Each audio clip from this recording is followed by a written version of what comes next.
अस्सलामु अलैकुम वरहमतुल्लाहि वबरकातुहू। मुहतरम नाजरीन, सलातुत तस्बीह पढ़ने का अल्लाह तबारक व तआला ने बड़ा अज्र व सवाब रखा है और ख़ास तौर पर इन मुबारक दिनों में सवाब और ज़्यादा बढ़ जाता है।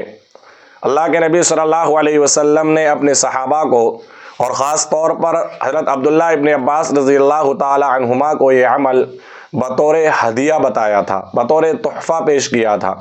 हज़रत अब्दुल्लाह इब्न अब्बास रज़ियल्लाहु ताला अन्हुमा से कहा था कि ए मेरे चचा, क्या मैं तुम्हें एक ऐसा अमल बताऊं जिस अमल के करने की वजह से अल्लाह तबारक व तआला तुम्हारे सारे गुनाह माफ़ कर देंगे, अगले पिछले तमाम गुनाह, इसी तरीके से छोटे बड़े गुनाह और इसी तरीके से जानकर और अनजान कर जैसे भी गुनाह होंगे अल्लाह तबारक व तआला माफ़ फरमा देंगे।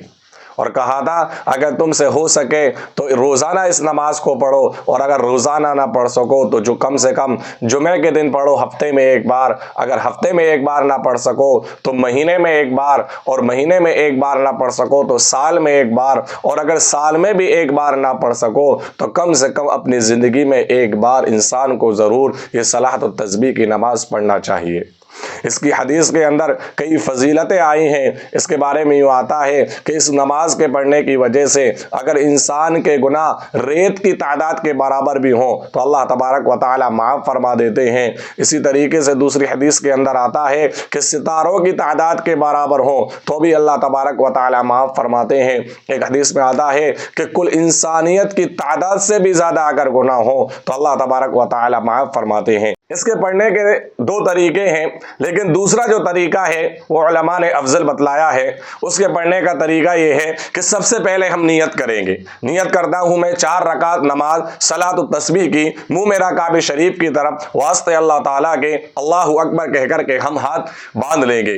उसके बाद हम सना पढ़ेंगे। सना पढ़ने के बाद और सूरह फातिहा पढ़ने से पहले हम 15 मरतबा तीसरा कलमा पढ़ेंगे, सुब्हानल्लाहि वल्हम्दुलिल्लाहि वला इलाहा इल्लल्लाहु अल्लाहु अकबर वला हौला वला कुव्वता इल्ला बिल्लाह, यहाँ तक भी पढ़ सकते हैं, और वला हौला वला कुव्वता इल्ला बिल्लाहिल अलीय्यिल अज़ीम, दोनों तरीके से साबित हैं। उसके बाद हम सूरह फातिहा पढ़ेंगे। सूरह फातिहा पढ़ने के बाद हम सूरत मिलाएंगे। सूरत मिलाने के बाद और रुकू में जाने से पहले हम फिर दोबारा 10 मरतबा तीसरा कलमा पढ़ेंगे। अब ये कयाम के अंदर 25 मरतबा हो गया। फिर हम रुकू में जाएंगे। रुकू के तस्बीह पढ़ने के बाद 10 मरतबा पढ़ेंगे। फिर रुकू से उठकर 10 मरतबा पढ़ेंगे। फिर सजदे में जाएंगे। सजदे में जाने के बाद सजदे की तस्बीह के बाद फिर 10 मरतबा पढ़ेंगे। फिर पहले सजदे से उठकर फिर दरमियान में 10 मरतबा पढ़ेंगे। फिर दूसरे सजदे में जाएंगे और दूसरे सजदे में तस्बीह पढ़ने के बाद फिर 10 मरतबा पढ़ेंगे। ये इस तरीके से एक रकात में 75 मरतबा हो गया। इसी तरीके से हर में पढ़ना है। जब दूसरी रकात के लिए खड़े होंगे तो अब चूंकि दूसरी रकात में हमको सना नहीं पढ़ना, तो सबसे पहले खड़े होते ही हम 15 मरतबा तीसरा कलमा पढ़ेंगे। उसके बाद बाकी तरीका वही है जो अभी आप हजरात के सामने में बयान किया। इस तरीके से हमको सलातुत तस्बीह की नमाज पढ़नी है और इन मुबारक दिनों को काम में लाना है। अल्लाह तबारक व तआला हम सबको अमल की तौफीक अता फरमाए।